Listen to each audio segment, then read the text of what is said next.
Αυτό είναι το πιο όμορφο καφέ στον κόσμο. Μετά ένα καφέ γεμάτο ζωάκια, ένα καφέ με vintage ρούχα, μια εντελώς ιδιαίτερη πάμπ, ένα μαγικό καφέ, ένα μπαράκι φτιαγμένο εξ ολοκληρού από πάγο και ένα εστιατόριο κατευθείαν από τον Μεσαίωνα.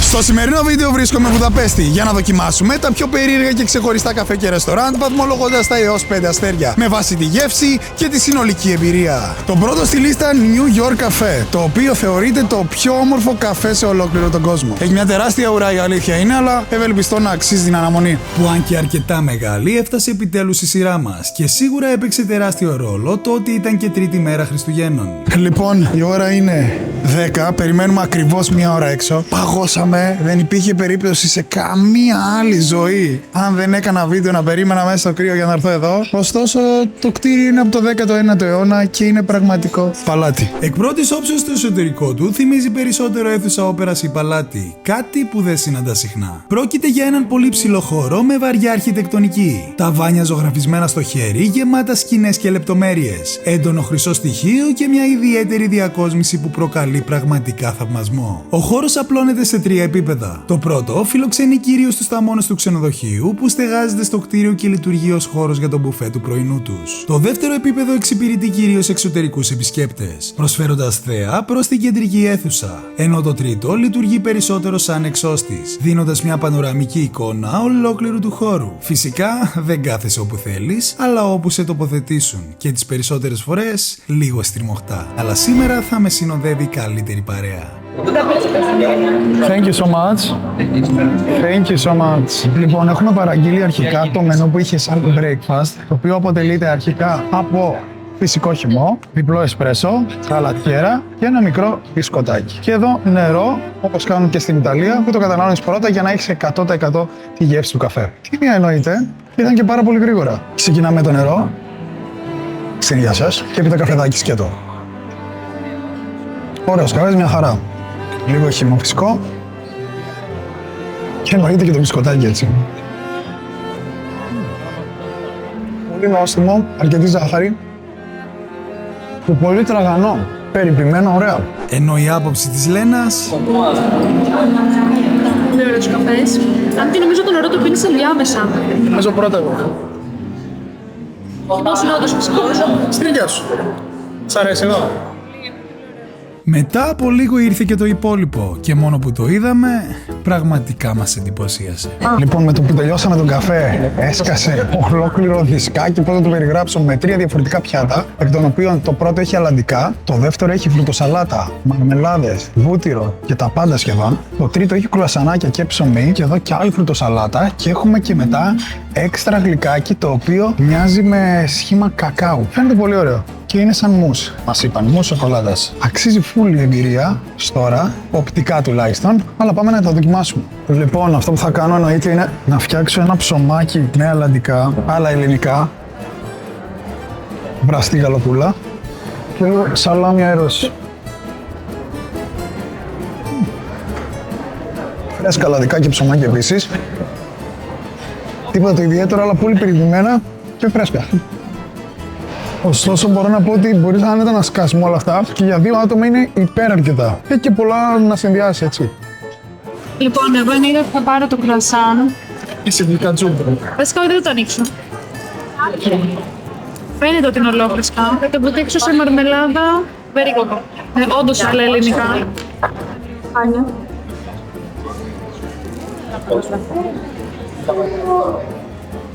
Είναι πολύ νόστιμο και ολόφρεσκο. Θέλω σου πω κουρασάν. Η εμπειρία πώς φάνηκε όλη? Ξενοδοχειακή, Εμπειρία, πολύ ωραία. Εννοείται θα δοκιμάσω και κρουασάν, αλλά σκέτο. Φρεσκότατο, τέλεια σφολιάτα, πολύ ωραίο. Με μια αλμυρή γέμιση μέσα. Όπως αυτό. Πεντανόστιμο. Είναι σαν σούπα. Εν τω μεταξύ δεν ξέρω τι αυτό το ζουμί. Διάφορα φρούτα μέσα όμως, Σίγουρα δεν είναι για την εποχή, γιατί είναι πολύ δροσιστική. Έχει φράουλα, ανανά. Καρπούζι. Όχι, φράουλα είναι αυτό. Εδώ το πορτοκαλί δεν μπορώ να καταλάβω τι είναι. Μάλλον μάγκο. Και blueberries. Οκ, είναι πολύ νόστιμη. Απλά είναι εκτός εποχής. Σαν κομπόστα είναι. Φουλ ζουμιά μέσα, πολλά διαφορετικά φρουτάκια. Κάτι είναι πολύ ξινό. Φρεσκότατα, νόστιμα. Ωραία φάση. Και η ώρα που περίμενα η αλήθεια είναι. Και δεν είμαι και του γλυκού. Ναι, προχωράμε. Μους σοκολάτας λοιπόν. Παγωμένο. Δείτε εδώ, πώς γυαλίζεται. Και είναι και γεμιστό από μέσα. Θα βάλουμε και λίγο μαρμελαδίτσα και λίγο σαντιγί που έχει εδώ στο πλάι και πάμε να δοκιμάσουμε. Είναι ένας πραγματικός σοκολατένιος αφρός. Παιδιά, δεν μπορείτε να καταλάβετε, δείτε εδώ. Πώς το κάνανε τόσο αφράτο και νόστιμο, 3 γεμίσεις μέσα, στον πάτο λευκή σοκολάτα. Ό,τι πρέπει για επιδόρπιο. Έσκασε και μαρμελάδα τώρα, βατόμουρο. Απίστευτο. Να αφήσουμε και μισό για τη Λένα όμως. Λοιπόν, είμαι φαν του γλυκού. Θα ξυλιώνει με το περούνι. Κλασική αντίδραση που έχω σε όλα τα γλυκά. Από κάτω έχει και κάτι σαν παντεσπάνι, σαν ένα ζυμαράκι. Είναι πάρα πολύ αφράτο. Είναι τέλειο. Αρχικά πλήρωσα 80 ευρώ, μάγκες μου. Πάρα πολλά λεφτά. Για 2 πρωινό είναι ok, αλλά με τόσα λεφτά σε μπουφέ ξενοδοχείου τρως μαγειρευτά και τα πάντα. Πάρα πολύ ακριβό. Overhyped όλη φάση. Ιταλία, Βενετία συγκεκριμένα, είχα πάει σε ένα πολύ πιο όμορφο καφέ, το πιο παλιό μάλιστα. Μπορείτε να τσεκάρετε εδώ. Μπορείτε να έρθετε καθημερινή, εννοείται να το επισκεφτείτε γιατί αξίζει, αλλά πολύ overhyped. Γενική βαθμολογία. Με βαριά καρδιά 4 αστεράκια. Φεύγουμε για επόμενο. Αφήνοντας πίσω το ξακουστό καφέ, η ουρά όχι απλά δεν τελείωνε, αλλά γινόταν όλο και πιο μακριά παρά το κρύο που είχε. Ευτυχώς κατεβαίνοντας προς το μετρό, πέσαμε πάνω σε ένα μικρό παντοπολείο με σκουφάκια σε διάφορα σχέδια και χρώματα. Δοκιμάσαμε μερικά και τελικά καταλήξαμε. Και με το που φόρησα το δικό μου, είπα. Είμαι σαν προφυλακτικό. Το επόμενο μαγαζί είναι ένα μαγαζί, μια καφετέρια με ζώα που δεν έχει όμως μόνο γάτες έτσι όπως το περίμενα εγώ. Έχει ερπετά και λουροειδή, έχει μια γατούλα εδώ που κάθεται. Έχει φίδια, έχει κουνέλια και είναι πάρα πολύ ενδιαφέρον. Δεν έχω ξαναδεί ποτέ κάτι παρόμοιο και θέλω πάρα πολύ να κάτσω και να το απολαύσω. Είναι γάτα, είναι. Φοβάμαι, ρε, μπορεί να είναι τρελό. Κάποια από τα τραπέζια αποτελούσαν μικρά ερπετάρια, ενώ οι θαμώνες μπορούσαν για συγκεκριμένο χρονικό διάστημα να κρατήσουν κάποιο ζωάκι όπως αυτό το φίδι καλή ώρα για λίγα λεπτά όσο απολάμβαναν το ρόφημά τους. Διάφορες σαύρες υπήρχαν δεξιά και αριστερά, καθώς και δεκάδες ερπετάρια στον υπόλοιπο χώρο, στα οποία δυστυχώς δεν είχαμε πρόσβαση, διότι... Δεν μας βάζουν δυστυχώς. Θέλει reservation. Και τα επόμενα επίσημα τραπέζια είναι από την άλλη χρονιά. Ξενάω σε φωνή. Είχα ενθουσιαστεί πάρα πολύ γι' αυτό. Μέσα τριγυρνάνε γάτες, έχει πάρα πολλά ενιδρία. Έχει εδώ μια μεγάλη γάτα που κοιμάται μαζί με μια άλλη δίπλα. Είναι απλά τέλεια. Αλλά πρέπει να φύγουμε. Και μας έχουν κλειδώσει κιόλας μέσα. Επόμενο μαγαζί, For Sale Pub. Μια θεματική pub που μπαίνοντας είναι γεμάτη με χαρτάκια με σημειώσεις από τον κόσμο που την επισκέφτεται. Το πάτωμα είναι όλο άχυρο και έχει κάτι συγκεκριμένο στο μενού. Σερβίρουνε παντού φιστίκια με οτιδήποτε και να πάρεις ένα μεγάλο μπολ φιστικιών. Δεν γνωρίζω. Ωστόσο, παιδιά, τέτοιες μέρες που ήρθαμε γίνεται παντού χαμός και με το ζόρι μπορέσαμε να μπούμε και περιμένουμε πάλι ουρά. Αλλά μ' αρέσει γενικά η φάση εδώ. Το κόνσεπτ του βασίζεται στο ότι όλα μέσα στο χώρο είναι προς πώληση, εξού και το όνομα. Από τα διακοσμητικά μέχρι και τα αντικείμενα στους τοίχους. Τώρα το κατά πόσο αυτό ισχύει στην πράξη δεν το γνωρίζω. Η τύχη και το ταβάνι είναι καλυμμένοι με σημειώματα και υπογραφές επισκεπτών. Ενώ σε όλα τα τραπέζια υπήρχαν καλαθάκια με φιστίκια και το πάτωμα ήταν γεμάτο άχυρο. Επίσης, αν κοιτάξεις προσεκτικά τις σημειώσεις, θα δεις ότι έχουν επισκεφτεί και μπόλικοι Έλληνες που άφησαν και αυτοί το στίγμα τους. Ενώ η δική μου πρώτη εντύπωση ήταν... Εκ πρώτης όψεως, μου αρέσει πάρα πολύ ο χώρος, φουλ ζεστός, σαν παλιά pub. Και έχουμε παραγγείλει, θα δείτε στη συνέχεια την παραγγείλαμε. Και έχει εδώ full φιστίκια δωρεάν για όποιον καθίσει. Έχει κάθε τραπέζι ένα τέτοιο δίσκο και κάποια πολύ μεγαλύτερους. Και τι κάνεις εδώ πέρα τώρα? Τρως, δες, το τρως. Περίμενα. Παίρνεις το φιστικάκι. Το τρως. Και τα άλλα τα πετάς κάτω. Ωραία, και μετά καθαρίζουν. Και την επόμενη μέρα το βάζουν και καινούριο άχυρο. Καλή φάση. Ωστόσο, αν αργήσουν, θα φάω πάρα πολλά και θα χορτάσω. Αλλά ναι, μαζί με την πυρίτσα και όλα αυτά, τη βγάζει τζάμπα. Και δεν παραγγέλνει και θα φας καν.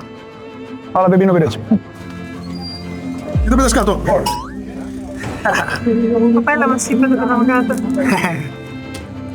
Άμα το φιστικάκι.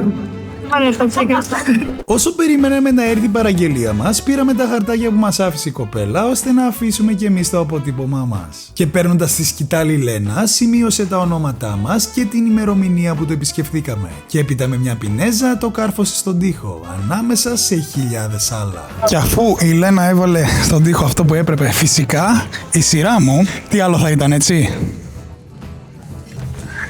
Μην κρύψω κάποιο. Εδώ. Και σε αυτό το σημείο το μοναδικό που θέλω να σας ζητήσω είναι να κάνετε subscribe, μάγκες. Με βοηθάει πάρα πολύ και φτάνουμε τους 400.000. Και εγώ από πλευράς μου θα κάνω ό,τι καλύτερο μπορώ. Πάμε να φάμε όμως, έτσι. Το φιστίκι, ρε.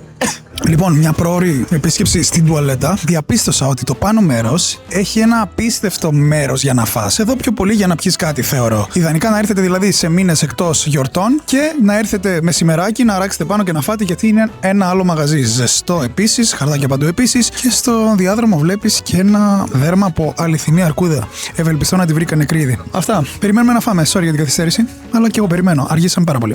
Λοιπόν, εγώ πήρα το γκουλάς, που είναι μια σούπα με μοσχάρι, πατάτα, διάφορα λαχανικά και κάτι άλλο που δεν μπορώ να καταλάβω τι είναι ακριβώς. Κρεμμυδάκι.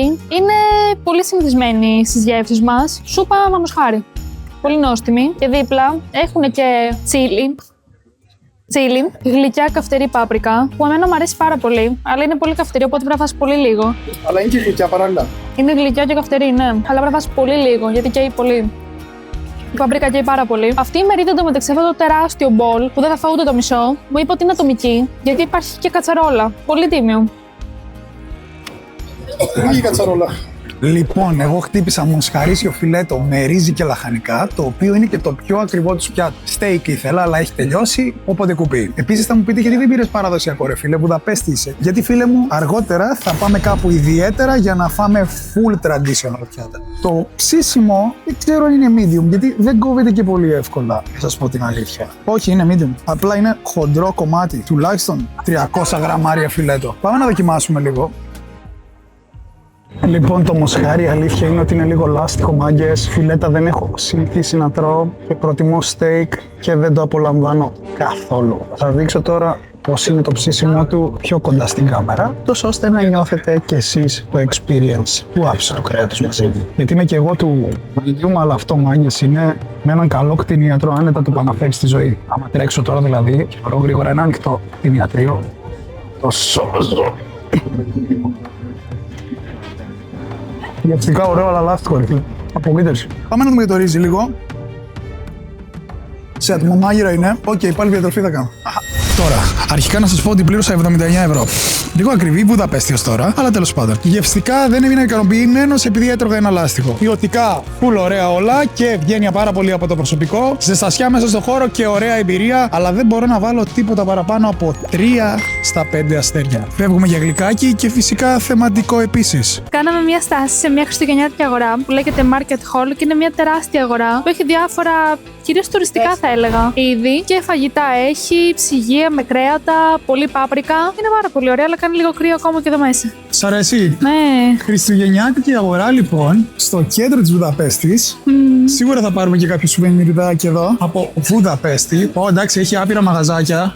Δεξιά και αριστερά. Που θα τα χωρέσουμε στις άντες μας, έχει αυτό στο νου σου. Καλά, εντάξει, ένα μπρελοκάκι θα παίρναμε, δεν θα παίρναμε. Είναι πολύ ωραία. Ενώ περπατώντας μόλις λίγα μέτρα πιο μέσα, η Λένα είπε: Όχι, αυτό είναι ένα γλυκάκι, αγάπη μου.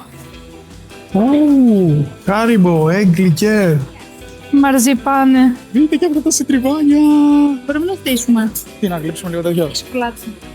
Και σοκολάτα. Πάμε να φάμε. Το επόμενο μαγαζί λέγεται The Magic και είναι μέσα λες και βρίσκεσαι σε ένα παραμύθι μαγείας. Φέρνει λίγο Harry Potter, αλλά δεν έχει κάποιον ήρωα της ταινίας ή κάτι άλλο μέσα. Ωστόσο, πάλι έχει μια ουρά και πρέπει να περιμένουμε. Ευελπιστώ να μας δικαιώσει το γλυκό που θα φάμε. Το μαγικό γλυκό που θα φάμε συγκεκριμένα. Θα περίμενες ουρά σε κάποιο μαγαζί, σε άλλη φάση? Μόνο για βίντεο? Γιατί, επειδή κρυώνεις? Δεν μπορώ να κάθομαι εδώ στο κρύο να περιμένω. Αλλά εντάξει, αυτό νομίζω είναι αυτό που θέλω όντως πιο πολύ από όλο να πάω να δω. Οκ. Για να δούμε, αξίζει ή όχι. Θα σκοτωθώ. Λοιπόν, είναι μαγικό, μάγκες. Άξιζε αναμονή πάλι μια ώρα. Εδώ. Here. Yes. Thank you so much. Thank you so much. Ακραίο, έτσι. Ο χώρος ήταν σχετικά μικρός και σκοτεινός λόγω του κόνσεπτ, ένα καφέ μπαρ που βασίζεται εξ ολοκλήρου στη μαγεία. Το ταβάνι είναι καλυμμένο με σύννεφα, φωτισμένα από μέσα, με χρώματα που αλλάζουν και σου δίνουν την αίσθηση ότι βρίσκεσαι μέσα σε όνειρο. Διάφορα αντικείμενα μετακινούνται μόνα τους, ενώ ολόκληρος ο χώρος είναι πέτρινος, γεμάτος παλιά αντικείμενα και μαγικές λεπτομέρειες. Και φέρνει πάρα πολύ στην αίθουσα όπου έτρωγαν ο Χάρι Πότερ με την παρέα τους στις ταινίες. Εμείς καθίσαμε σε ένα μικρό δωματιάκι γεμάτο μαγικούς καθρέφτες, δεκάδες πορτρέτα από μάγους και υπότες και φυσικά μαγικές σκούπες. Λοιπόν, αρχικά φορέσαμε αυτά εδώ τα καπέλα για να εγκληματιστούμε των μάγων. Και εγώ. Και η αλήθεια είναι ότι παίζει από πίσω soundtrack από το Harry Potter. Είναι πολύ ωραίο. Αξίζει σίγουρα. Εντάξει, είναι πιο πολύ και οικογένειες και παιδάκια βέβαια. Αλλά και όσοι αγαπάτε τα θεματικά, γιατί όχι. Μετά από λίγο έφτασαν και τα γλυκάκια μας, τα οποία εκ πρώτης όψεως μπορεί να ήταν εντυπωσιακά, αλλά δεν έδειχναν κάτι ιδιαίτερο σε σχέση με το όνομά τους, The Magic Secret. Ωστόσο μετά από λίγο... Do you have a favorite magic spell from the movies? No. Abracadabra? Okay, so yeah. 1, 2, 3. Abracadabra. Oh my god. Thank you so much. Amazing. Πάρα πολύ εντυπωσιακό, υπέροχο. Και ο άνθρωπος πολύ ευγενικός. Με αυτό τι κάνουμε, τρώμε τίποτα από αυτό. Όχι, απλά. Εν τω μεταξύ δεν ξέρω και τι μυρίζει τώρα αυτό. Δοκίμασε το γλυκό σου. Πρώτα η γλυκατζού μου, έτσι κι αλλιώς αυτή μπορεί σίγουρα να κρίνει και καλύτερα, γιατί είναι και φαν. Ελπίζω να μην φας το δικό σου, για να το φάω εγώ. Ναι, είναι μπάλα με λευκή σοκολάτα και μέσα έχει τυραμισού και πραλίνα φιστίκι. Άξιζε η αναμονή. Είναι σφαίρα συγκεκριμένα. Παίρνω και από μέσα και απ' έξω και καπνό. Πάρα πολύ γλυκό. Ωραίο, ωραίο. Σαν παστάκι είναι από μέσα. Και λίγο μουζ. Πολύ ωραίο, ρε. Θα το ξανάτρωγα το συγκεκριμένο. Πολύ λευκή σοκολάτα. Ένα πολύ ωραίο παστάκι θα έλεγα. Ωραία γλυκιά εμπειρία. Πώς βλέπετε, τα τιμήσαμε. Μαγισούλα μου. Αμέσως μετά ακολούθησε και το μαγικό μας ρόφημα για να ολοκληρωθεί το μαγικό experience. Thank you so much. Do you know? Oh, it's glitter, okay. That's why it's called a mesmerizer. Okay. If you drink it, you will shining inside outside now. Oh. Φράουλα βατόμουρα και ζαχαρωτά έλεγε, αλλά... Λίγο περίεργη γεύση. Αλήθεια. Είναι λίγο άγγλικη λεμονάδα. Δεν μπορώ να καταλάβω τη γεύση. Λοιπόν, ωραία φασούλα. Marshmallows, λεμονάδα και sparkling water, κάτι τέτοιο, δεν είμαι σίγουρος. Ωραία, φίλε. Πάμε να δοκιμάσουμε. Πιο πολύ σόδα κάνει. Χάνει η λεμονάδα, δεν νιώθεις. Marshmallows, σόδα. Οκ, όντως είναι κάτι κακό. Αλλά για την εμπειρία και μόνο οκ. Με τα πολλά έχω πιει το μισό μπουκάλι. Αυτά και από εδώ. Amazing. Thank you so much. Επίσης, αξίζει να σημειωθεί ότι είναι όλοι πάρα πολύ ευγενικοί και πολύ εξυπηρετικοί, παρόλο τον κόσμο που εξυπηρετούν και που περιμένει απ' έξω. Λοιπόν, όλα κόστησαν 30 ευρώ. Παίρνουμε παντού και ροφήματα, να ξέρετε. Κοκακόλα και νερό. Οπότε συνυπολογίστε τα. Παντού αφήνω επίσης και tips, αχρίαστη πληροφορία, αλλά μην το παραλείπετε, είναι πολύ σημαντικό. Επίσης, ήταν πάρα πολύ ωραία μαγική εμπειρία. Πολύ καλό, εξυπηρετικό και ευγενικό προσωπικό και μας πρόσεξαν απίστευτα. Μας έδωσαν και μαγνητάκια δώρο φεύγοντας και νομίζω ότι μπορώ να βάλω 4 στα αστέρια άνετα. Σε αυτό το σημείο διακόπτουμε για λιγάκι το πρόγραμμά μας για να φάω μια μπαρίτσα που έχω μαζί μου, πρωτεΐνη και συγκεκριμένη είναι η πιο νόστιμη που έχω φάει ever. Η πορτοκαλί συγκεκριμένα, μάγκες. Full πρωτεΐνη, είναι σαν ντέρμπι με πρωτεΐνη και γευστική σαν καμία σχέση με μπάρες πρωτεΐνης. Είναι μαζί μου το ταξίδι, όπως και μια True Whey που έχω στο σπίτι, για να καταναλώνω εύκολα και γρήγορα χαμένα γραμμάρια πρωτεΐνης από αυτά που τρώω. Φυσικά, βρέστε και στήριξέ με από gymbeam.gr και βάλε τον κωδικό μου για έκπτωση στο τέλος, για Janelles 5. Πάτα το βελάκι για να μπει η έκπτωση και να πάρεις και στείλε μου την παραγγελία σου στο Instagram, φυσικά προσεκτικά με τον κωδικό Janelles 5, γιατί τις μαζεύω και κάθε μήνα τέλος του μήνα κάποιος τυχαίος κερδίζει 100 ευρώ κουπόνι. Εν τω μεταξύ για μένα την άνοιξα, αλλά τέλος πάντων. Η μόνη μπάρα πρωτεΐνη, όντως θα έτρωγα με γλυκό. Ωστόσο το site δεν έχει μόνο μπάρες και πρωτεΐνες, έχει 9.000 διαφορετικά προϊόντα. Και δώστε βάση. Φεύγουμε. Άκου κράτους. Στο δρόμο προς το επόμενο θεματικό μαγαζί, σταθήκαμε για λίγο να θαυμάσουμε την απίστευτη αρχιτεκτονική της πόλης, η οποία από την πρώτη και όλα στιγμή που πάτησα το πόδι μου εδώ δεν έπαψε να με εγωιτεύει. Μια πόλη που κουβαλά έντονη ιστορία, με πολέμους, κομμουνισμό και κατοχές, αλλά σήμερα είναι μία από τις πιο ζωντανές ευρωπαϊκές πρωτεύουσες. Τώρα, το επόμενο μαγαζί είναι πολύ ιδιαίτερο και σίγουρα δεν είναι για αυτή την περίοδο. Γιατί είναι ένα ice bar, συγκεκριμένα ένα bar που βρίσκεται μέσα σε πάγο και έχει -8 βαθμούς. Πάμε να πιούμε κάτι κρύο και να δούμε αν όντως είναι όπως το λένε και να βαθμολογήσουμε και την εμπειρία. Η είσοδος του μπαρ έπρεπε σε ένα εστιατόριο παραδοσιακής κουζίνας, όμως το βάθος του φιλοξενούσε το μπαρ. Ενώ μπαίνοντας, το κλίμα άλλαζε τελείως, ο φωτισμός χαμήλωνε και η ατμόσφαιρα γινόταν πιο μυστηριώδης. Αφού πληρώσαμε στην είσοδο, παραλάβαμε 2 εισιτήρια με τους κωδικούς της πόρτας, την οποία ανοίξαμε για να μπούμε μέσα. Έπειτα κρεμάσαμε τα μπουφάν μας στις κρεμάστρες και φορέσαμε ειδικά μπουφάν, για να αντέξουμε τις χαμηλές θερμοκρασίες του μπαρ. Όλη η φάση ήταν λιγάκι στο φλου, η αλήθεια είναι, με τα πάντα στον αυτοματοχώρους, υπαλλήλους και φουλ τουριστική θα έλεγα. Ενώ ανοίγοντας ένα πραγματικό ψυγείο φορτηγού, η Λένα είπε... Αχ, Θεέ μου. Oh my god! Hello! Δεν μπορώ.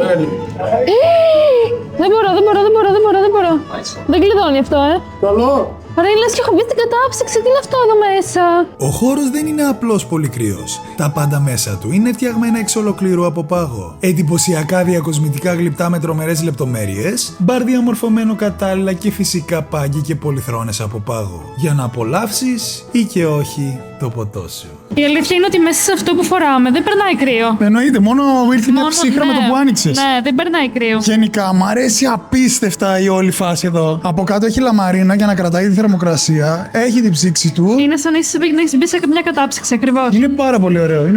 Πάμε να παραγγείλουμε. Θα κάτσουμε να πιούμε ποτό τώρα. Ναι, ρε, έτσι αποπληρώσαμε. 17 ευρώ το άτομο εν τέλει, έτσι. Πάμε να παραγγείλουμε. Hello, sir. Can I have... you want to see my ticket? Yes. What cocktails do you have? Αφού δώσαμε την παραγγελία μας, χάζεψα λίγο τα παγωμένα γλυπτά του μπαρ και μετά από λίγο ετοιμάστηκαν και τα κοκτέιλάκια που δικαιούμασταν με την είσοδο. Αν το πλάνο είναι λίγο στραβό, να ξέρετε ότι η κάμερα σταθεροποιείται πάνω σε πάγο, οπότε οριακά δεν πέφτει, μπορεί και να πέσει στην πορεία. Ωστόσο η εμπειρία είναι μοναδική. Γενικά συχαίνω με τα μπαρ, αλλά αυτό μου αρέσει πάρα πολύ. Η Λένα δεν αντέχει πολύ. Έχω πάρει πίνα κολάτα χωρίς αλκοόλ και η Λένα με. Απίστευτα ωραίο, καθώς είμαι και λάτρης καρύδας. Γνώμη. Όσο μπορώ να μιλήσω, γιατί δεν μπορείς να κουνήσεις και πολύ το στόμα εδώ μέσα. Είναι πολύ ωραίο. Σαν εμπειρία. Και το πιάνω χωρίς χέρια. Και η εμπειρία είναι μοναδική, αλλά δεν θα το ξαναέκανα. Και κάθεσαι όσο θες, ή όσο αντέχεις. Τι μια φάση. Έχει και φαγητά πίσω, λες να μπορείς να φας εδώ. Δεν νομίζω, διαφημίζουν μάλλον τα καταστήματα που βρίσκονται μέσα στο συγκεκριμένο σαν μικρό εμπορικό. Nice. Στη Σουηδία έχει ξενοδοχείο. Τέτοιο. Ναι, θες να πάμε να μείνουμε. Ξέρεις πόσο έχει βραδιά? 2.500. Δεν θα πας τώρα. Ακραίο μάγκες, δείτε και ένα τζάκι. Το είπε. Τώρα, στο συγκεκριμένο το μόνο που με χάλασε είναι λιγάκι τιμή. 17 ευρώ στο άτομο νομίζω ότι είναι πάρα πολύ ακριβό για τα 10-15 λεπτά που μπορείς να κάτσεις μέσα, γιατί δεν αντέχεις για περισσότερο. Και δεν μπορείς να απολαύσεις φυσικά το ποτό σου και πας μόνο γι' αυτό, για να ζήσεις το κρύο στο αίμα σου. Θα βάλω 3 στα 5 αστεράκια. Και νομίζω όμως ότι αξίζει να το επισκεφτείτε. Αν θέλετε να νιώσετε απλά τον πάγο μέσα σας. Πάμε. Μάγκες και κουκλάρες. Το αξιοθαύμαστο της υπόθεσης όμως είναι ότι μετά από την παγωνιά που φάγαμε μέσα, βγήκαμε έξω ενώ πριν παγώναμε και δεν μπορούσαμε να κάνουμε βήμα. Και τώρα είναι χαλαρά. Και τώρα περπατάω στην Αθήνα. Ακραίο. Οπότε όταν εδώ έρθετε και έχει πολύ χαμηλές θερμοκρασίες. Πηγαίνετε στο ice bar και Πιείτε ένα σφινάκι στο ice bar. Τι σημαίνει κρύο. Όχι γι' αυτό. Για να είστε μετά άνετοι έξω. Εγώ δεν κρυώνω τώρα. Και μετά γι' αυτό που είπες. Καλά, η μύτη σου το κουπί της. Έχοντας πιάσει θερμοκρασία και πάλι, περπατήσαμε στη Jane Bridge, απολαμβάνοντας τη μοναδική θέα που χαρίζει Βουδαπέστη. Δεξιά και αριστερά ο Δούναβης, φωτισμένος και ήρεμος, και γύρω μας τα πιο επιβλητικά σημεία της πόλης. Από τη μία πλευρά η Πέστη, από την άλλη η Βούδα, και μετά από μια συνεχόμενη πορεία περίπου 20 λεπτών, ο δρόμος μας οδήγησε στο Μπούντα Κάστρο. Στο πιο επιβλητικό κάστρο που έχω βρεθεί ποτέ στη ζωή μου. Παιδιά, εκτός ότι είναι τεράστιο, η αρχιτεκτονική μουσική του είναι τόσο παλιά και αρχοντική. Είναι τόσο όμορφα και ήρεμα εδώ, που αξίζει με 2.000 να το επισκεφτείς και να δεις και να νιώσεις αυτή τη γαλήνη εδώ πέρα που νιώθω εγώ. Και είναι και δωρεάν, έτσι. Δεν υπάρχουν λόγια. Η θέα από το άγαλμα είναι ακραία. Βλέπεις τα πάντα και σίγουρα ό,τι καλύτερο έχω ζήσει χωρίς να ξοδέψω χρήματα. Μ' άρεσε απίστευτα η Βουδαπέστη. Απίστευτα. Καλό βράδυ. Καλημέρα! Λοιπόν, η ώρα είναι 10:20 και το πρώτο πράγμα που πρέπει να κάνουμε είναι να μπούμε κάπου να ζεσταθούμε και να πιούμε ένα καφέ σε ένα vintage μαγαζί που λέγεται Commodores. Έχει από ό,τι βλέπω και γουνίτες και ρουχαλάκια και καφέ, shop, καφέ, bar. Ανυπομονώ να μπούμε, κυρίως να ζεσταθούμε και πάμε. Το μάτι της Λένας έπεσε κατευθείαν στις γούνες. Κλασικές γυναίκες. Το δικό μου όμως κόλλησε αμέσως στο χώρο. Ένα σκηνικό που θύμιζε παλιό εργαστήρι. Με κρεμάστρες δεξιά και αριστερά, γεμάτες σπάνια κομμάτια. Από τζάκετ και αμάνικα μέχρι ό,τι μπορείς να φανταστείς. Και στις γωνίες διάσπαρτα old school μπιχλιμπίδια. Καρφίτσες 20ετίας, παλιά περιοδικά, αντικείμενα που μπορεί να ξεθόριασαν με το χρόνο, αλλά κράτησαν την αξία τους μέχρι και σήμερα. Εν τέλει, ρίχνοντας μια τελευταία βιαστική ματιά στα παλιά αντρικά κομμάτια του χώρου, γύρισα προς τη Λένα και τη ρώτησα: Είδες κάτι που σ' αρέσει? Μ' αρέσει πάρα πολύ. Είναι οικολογικό. Ναι. Κάτι. Είναι σίγουρο, είναι πάρα πολύ καλή. Ωραία είναι. Οκ. 59.000 τέτοια. Σπυρίκια. Άρα και ωραίες μπότες έχει. Τις είδες? Κοίτα τις μπότες. Λοιπόν, παιδιά, εδώ έχει και μία αληθινή από φώκια. Καλή μία. Ακραίο. Κρίμα είναι. Κρίμα είναι. Μην αγοράζετε τέτοιες αληθινές μαγκές. Κούκλες βασικά. Όχι αληθινές. Πεθαίνει ένα ζωάκι για να φοράσει ρούχο. Ίσως τι δεν. Πάμε να δούμε όμως και λίγο εγώ κάτι για μένα. Όχι εδώ. Λοιπόν, η εμπειρία γενικά είναι πολύ ωραία. Γιατί είσαι σε ένα χώρο παλιό που μυρίζει και παλιό, περιποιημένος παρόλα αυτά, αλλά όλα είναι πολύ παλιά και δεν τα βρίσκεις πλέον. Μοναδικά κομμάτια. Τώρα, όσον αφορά τις τιμές, έχει και ακριβά κομμάτια από ό,τι είδα, αλλά και πολύ φθηνά. Ανάλογα γιατί θα πάρεις. Είναι όλα γνήσια, ελεγμένα. Κολούμπια, δείτε αυτό. Πολύ ωραίο. 10.990. Κάντε την αναλογία στα ευρώ μαγκές. Και τίμιο. Πάλι καταλήξαμε στις γούνες, παιδιά. Αυτές σχεδόν όλες είναι αληθινές. Γράφει μέσα real, δέρμα, ζώο. Όχι όλες, αλλά σχεδόν. Όπως αυτή, ας πούμε. Πολύ ιδιαίτερη. Τέλος, έχει και πολύ ωραία μηχανόβιο τύπου τα παλιά, τα Honda. Μπορείς να τα φορέσεις. Εγώ δεν μπορώ, δεν έχω καλό τίσιμο. Αλλά για εσάς πολλοί που σας αρέσει το λύσιμο, γι' αυτό σας τα δείχνει. Μια μάνη και ωραία. Not for sale, ρε φίλε, όχι. Καλή φάση, πάμε να πιούμε καφέ όμως, δεν θα πάμε κάτι. Λοιπόν, το προσωπικό είναι πάρα πολύ ευγενικό. Καθίσαμε σε ένα τραπεζάκι και ο χώρος του μπαρ είναι επίσης πολύ προσεγμένος. Βασικά, κάθε γωνία έχει και τη δική της λεπτομέρεια. Δεν υπάρχει ανεκμετάλλευτος χώρος. Όλο old school, vintage, retro, φοβερό, παιδιά. Εγώ κλασικά παράγγειλα ένα διπλό εσπρέσο και ένα banana bread η Λένα. Μαζί με αυτό πήρε και ένα καπουτσινάκι για να δέσει το γλυκό. Που δεν έχω ξαναφάει ποτέ banana bread. Πολύ ωραίος καφές όπως παντού. Πάμε το γλυκάκι. Τι σιρόπι έχει πάνω? Δεν ξέρω, νομίζω φυστικό βούτυρο. Δεν ξέρω. Καραμέλα. Καραμέλα. Okay. Ωραίο. Είναι τέλειο. Μας το πρότειναν κιόλας, έτσι. Τι να δοκιμάσεις? Δοκιμάσου. Λοιπόν, καβατζώνω λίγο το banana bread από τη Λένα. Έχω καφεδάκι, διπλό εσπρέσο, 2 στέβιες, ζαχαρίνη, ό,τι είχαν. Κλασικός τίμιος. Και να πω ότι εμένα δεν μου αρέσουν οι πολυτέλειες, όπως τα New York. Όχι, δεν μου αρέσουν. Δεν τα προτιμάω, η αλήθεια είναι. Και προτιμάω αυτά τα απλά, καθημερινά, όπως είμαι και εγώ ένας τέτοιος άνθρωπος. Δεν είχα και στο χωριό μου New York καφέ που περίμενα 2 ώρες. Ουρά. Καρύδι, καραμέλα, φρεσκότατο, σπιτικό. Πάρα πολύ ωραίο. Και αν και θα φάμε μετά το γεύμα, η Λένα το τσάκισε όλο. Τίποτα ρε, στο στομάχι, άσε και λίγο χώρο. Καλά, ντρο. Τώρα, αυτό δεν το πήραμε από μέσα, είναι η τσάντα της Λένας. Τέλος πάντων, πληρώσαμε μόλις για το πρωινό μας 10 ευρώ. Αρκετά οικονομικά, όλα τέλεια, εξυπηρέτηση, ευγένεια, τα πάντα, full ευχαριστημένος. Και επίσης, πρώτη φορά το συναντάω αυτό στη Βουδαπέστη, πουθενά αλλού. Πήρε τηλέφωνο το αφεντικό να μας κεράσει τους καφέδες και να έρθει γρήγορα από το σπίτι για να μας γνωρίσει. Ακραίο, δεν προλαβαίνουμε εννοείται, μας περιμένει άλλο μαγαζί, αλλά για όλη αυτή την εξυπηρέτηση, το μοναδικό στυλ και αυτό το vintage χαρακτήρα που ένιωσα στο 100% μέσα μου, 4 αστέρια. Φεύγουμε. Η ώρα είναι 11:36 ακριβώς και μόλις φτάσαμε στο πιο πολυπόθητο προορισμό μου από όλο το βίντεο. Και δεν είναι άλλος εκτός από το Sir Lancelot Restaurant, το οποίο εκ πρώτης όψεως φέρνει σαν κάστρο. Καθώς στην είσοδό του φιλοξενεί αριστερά και δεξιά δύο υπότες και λίγο πιο πέρα έναν βασιλικό θρόνο. Ενώ μέσα αυτά που εξελίσσονται δεν έχουν προηγούμενο. Και είναι από τους πιο viral προορισμούς όλης της Βουδαπέστης. Περιμένουμε λίγο καθώς η κράτησή μας είναι στις 12 και το μόνο που έχω κλείσει η αλήθεια είναι και δεν έμπαινες εδώ χωρίς κράτηση ούτε με αίτηση στον Θεό και ανυπομονώ όσο τίποτα να δοκιμάσω και παραδοσιακή κουζίνα. Για να δούμε. Είναι τόσο καλό όσο λένε ή όχι. Μόλις έφτασε η ώρα της κράτησής μας, άνοιξα την παλιά ξύλινη πόρτα και κατεβαίνοντας τη σκάλα, το πρώτο πράγμα που είπα ήταν... Ω μάγκες, είναι σαν παλιό μουσείο. Υπότες δεξιά και αριστερά.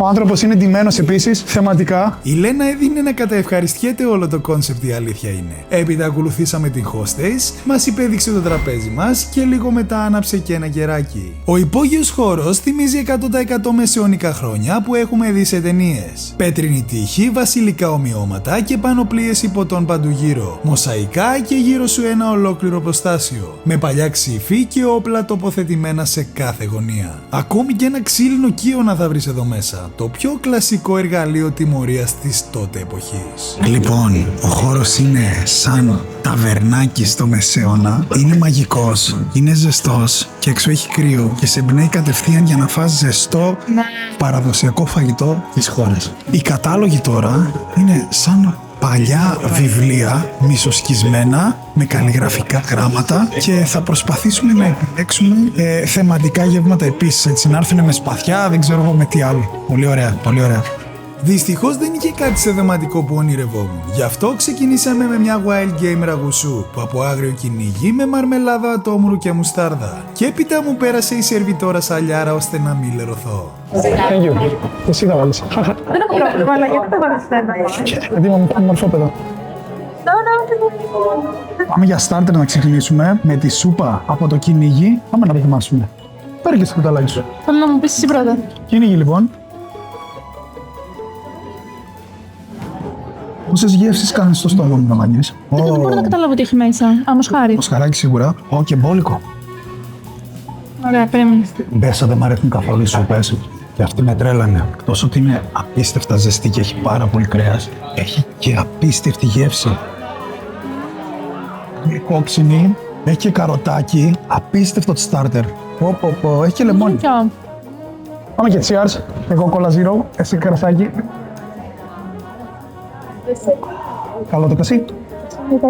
Αλλά το experience μέσα σε αυτά, τα πύληνα. Είναι η καλύτερη σούπα που έχω φάει. Και αγαπώ τη σούπα δηλαδή. Μέσα. Εν τω μεταξύ την έχει την άκρη. Εγώ φτιάχνω τις ρυθμίσεις από την κάμερα και έχει κατεβάσει όλη τη σούπα. Μετά να δω πώς θα φας, όχι τίποτα άλλο. Γιατί δεν θα φας τίποτα μετά. Λοιπόν, το εξαφανίσαμε και εν τέλει ήταν αγριογούρνο. Κυνήγι είπαμε, τι μοσχάρι. Αλλά η γεύση φέρνει λίγο σε μοσχάρι μαγειρευτό, εκείνο με το λιπάκι. Αλλά απίστευτα νοστιμή. Εννοείται όποιος έρθει αυτή τη σούπα, mind games, οπωσδήποτε. Και να δούμε τα επόμενα. Πεινάω άπειρα του μεταξύ, εντάξει, δεν έκανε τίποτα. Εγώ στεναχώρησα λίγο. Που έφαγε στη μισή σούπα και όλο το ζουμί. Αμέσως μετά ακολούθησαν και τα κυρίως, που δεν ήταν άλλα εκτός από την πιατέλα για δύο, που ήταν πραγματικά τεράστια. Και τη συνόδευσε και μία ακόμη μικρότερη, με φιλέτο από ελάφι. Ναι, καλά ακούσατε. Η πιατέλα για δύο περιλάμβανε chicken wings, pork fillet, skewer, chicken leg και grilled ribs με διάφορα συνοδευτικά λαχανικά φρούτα και σως. Τώρα όσον αφορά το ελάφι δεν έμοιαζε και πολύ λαχτάριστο, η αλήθεια είναι. Αλλά είναι κρέας υψηλής βιολογικής αξίας με μηδαμινά λιπαρά και περίπου 24 γραμμάρια πρωτεΐνης ανά 100 γραμμάρια. Οπότε... ξέρετε. Λοιπόν, αρχικά δεν ξέραμε και δεν καταλάβαμε πόσο μεγάλες ήταν οι ποσότητες. Εννοείται θα προσπαθήσουμε να τα φάμε όλα, εγώ τουλάχιστον, για να μην πετάμε φαγητό. Παιδιά μυρίζουν απίστευτα, είναι πολύ προσεγμένα, είναι κάτι πρωτόγνωρο για μένα, δεν παίρνω plates, φορτού κλπ. Και έχει τα πάντα. Είναι πάρα πολύ εντυπωσιακά πιάτα. Εδώ το ελάφι, από ό,τι διάβασα, έχει και σοκολάτα. Και ναι, σοκολάτα και blueberry. Σοκολάτα και blueberry. Έχουν φέρει και κρέπες, οπότε θα φάμε και γλυκό ταυτόχρονα. Πάμε να δοκιμάσουμε πρώτο χοιρινό, έτσι με το κοκαλάκι του. Μου κίνησε το ενδιαφέρον και μου άνοιξε ακόμη περισσότερο την όρεξη. Το λίπος, η πέτσα είναι ό,τι καλύτερο. Είναι σιγομαγειρεμένο. Παιδιά, λουκούμι. Έβουλα. Εντάξει, να. Έχει και τέλεια κρούστα από πάνω, αρκετά αλμυρό.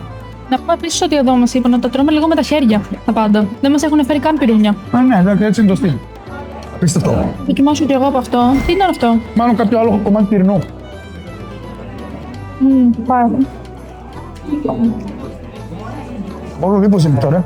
Εγώ θέλω κοντοσουβλάκι εννοείται, σαν κλασικός κουπέλης. Εδώ είσαι, με ψητό κολοκυθάκι και μανιτάρι.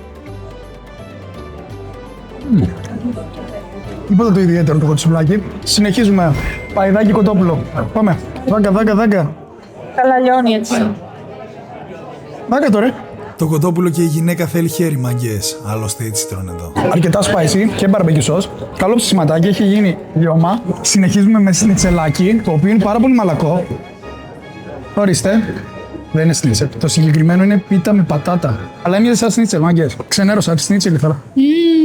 Ωραίο πιτάκι, ρε φίλε. Τηγανιτό μένα, αλλά πολύ ωραίο. Να το δείξουμε και το σκόρδο. Τζατζίκι είναι. Επόμενο κρέας, μάγκες μου. Η Λένα λέει ότι είναι φιλέ μινιόν. Έτσι μου. Όχι. Αυτό είναι χοιρινό. Ένα πολύ καλό κομμάτι από χοιρινό κρέας χωρίς λίπος, το οποίο είναι αρκετά νόστιμο και έχει πολύ ωραία ψύχα. Έλα. Μ' αρέσει. Για πάμε, καλαμποκάκι. Εγώ θα τελειώσω το χοιρινό μου, γιατί μου άρεσε πάρα πολύ το συγκεκριμένο. Πρέπει να είναι κάποιο κομμάτι σαν κότσι. Πολύ ωραίο. Θες καλαμπόκι. Υπερ cheat meal. Και καγκουράκι τουρσί. Εγώ ανυπομονώ να δοκιμάσουμε το ελάφι με τη σοκολάτα. Πάμε στο ελάφι, ναι. Το ό,τι καλύτερο. Και η στιγμή που περιμέναμε, ελαφάκι. Λοιπόν, το βουτάμε μέσα στη σοκολάτα με τα βατόμουρα.